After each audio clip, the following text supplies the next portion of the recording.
大阪府民の皆さん、大変高いところからお騒がせしております。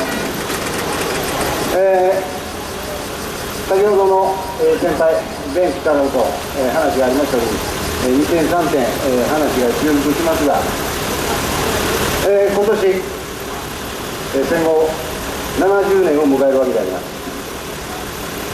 今から70年前、昭和20年の3月10日、皆さんもご存知の通り、東京大空襲があった日であります。10万人の犠牲者を出したんですね。そしてその3日後、3月の13日、この大阪のこの北区です。この北区に、アメリカ B29、237機が襲来し、上空を埋めたわけなんですね。大阪の都心とする北区、浪速区、また西区、港区、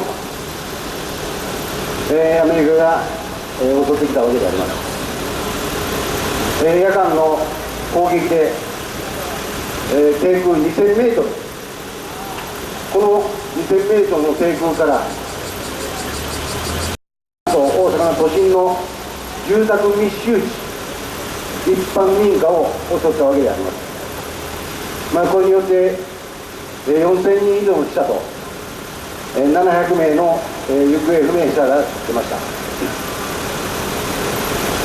その後もアメリカは無差別爆撃、1秒間で70発弾丸を発射する、この弾丸で動くものすべて一般国民であろうと的にしてきたわけなんですね。その後4ヶ月、その4ヶ月後ですか、すみません、その後、広島、長崎と原爆を落としていたわけであります。そしてその4ヶ月後、4月26日、ポツダム宣言を自作し、8月15日、日本は終戦を迎えたわけであります。そして70年が経った今日、本当に戦争が、本当の意味で戦争が終わったと思いますでしょうか。いろんな分で日本は他国から批判中傷を受けております。また解決していない問題がいっぱいあります。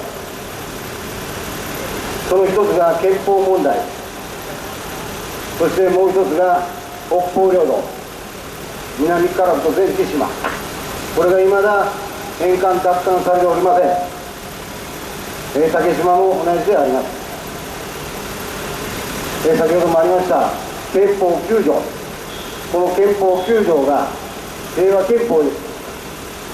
この憲法9条で守られてたというのであれば、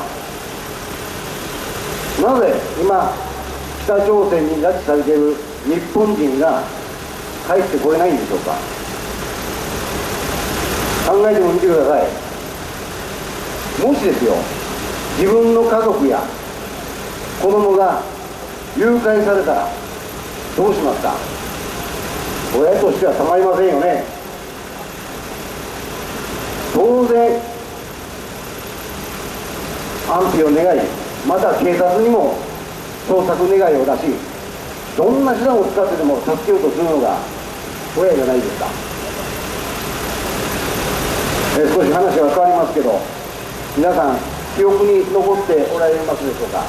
今平成生まれの方は、ほとんど、知らないと思いますけど、昭和54年の梅川事件、ご存知でしょうか。大阪の住吉区、大阪の住吉区で銀行に人質を取って立てこもったわけであります。女性は耳を切られてね、そして上半身が裸、目の前で強姦され、こういった事件がありました。その時に出た死者が4名、うち1名が警察官警部補であります。当然この梅川は射殺されました。そりゃそうでしょう。人質を守るためです。国民を守るため、射殺したんです。普通はそうですよね。がしかし、この北朝鮮のこの拉致問題、日本政府は何もできないんです。なぜなら、北朝鮮が国で認めた拉致なんだからですね、何もできないんですよ。先ほどもありました、この憲法9条、本当にこの憲法9条で平和を守られてきたのなら、この9条に戦争はしない、だから戦争はないというんであれば、先ほどもあったように、憲法に日本に犯罪は起こらないと明記したら、犯罪は起こらないんでしょうか。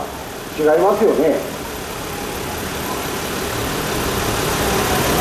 この竹島もそうです。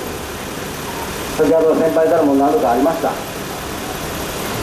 島根県の人が自分の日本の領海内で漁をしてて殺されるんですよ。領海内で漁をしてて命を狙われるんです。こんなバカな話はないでしょうか。おかしいですよね。普通なら戦争ですよ。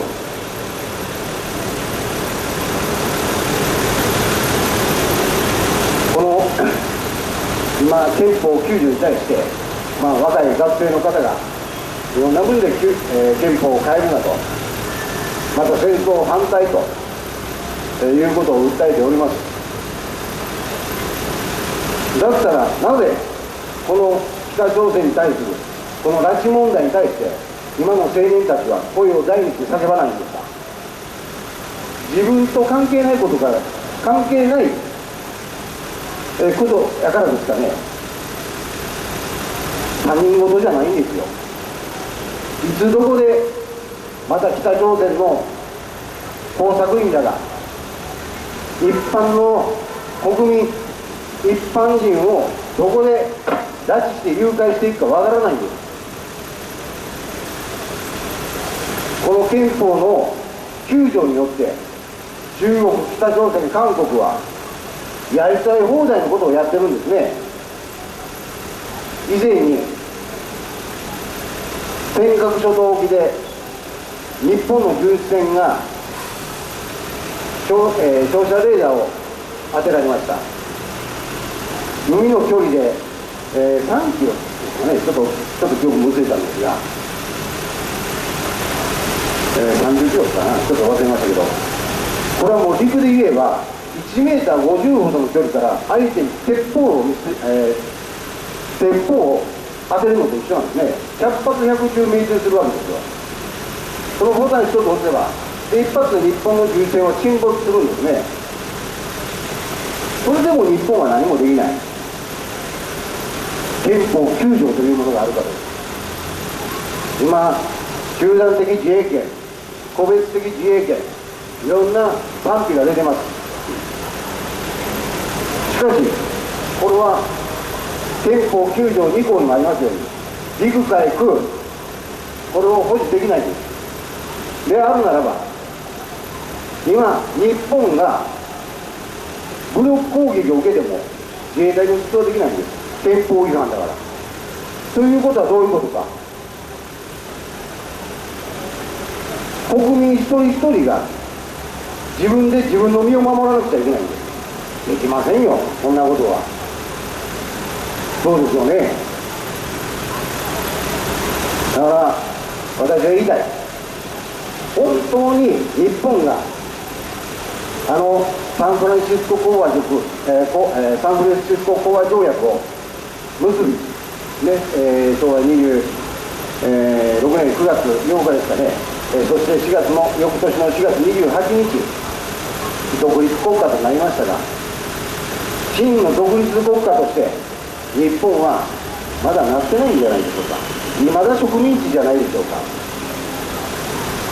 だからこそ日本が本当の真の独立国家として立ち上がるためにも、この憲法9条を改正しなければ日本自体が守られない、国民を守ることができないんです。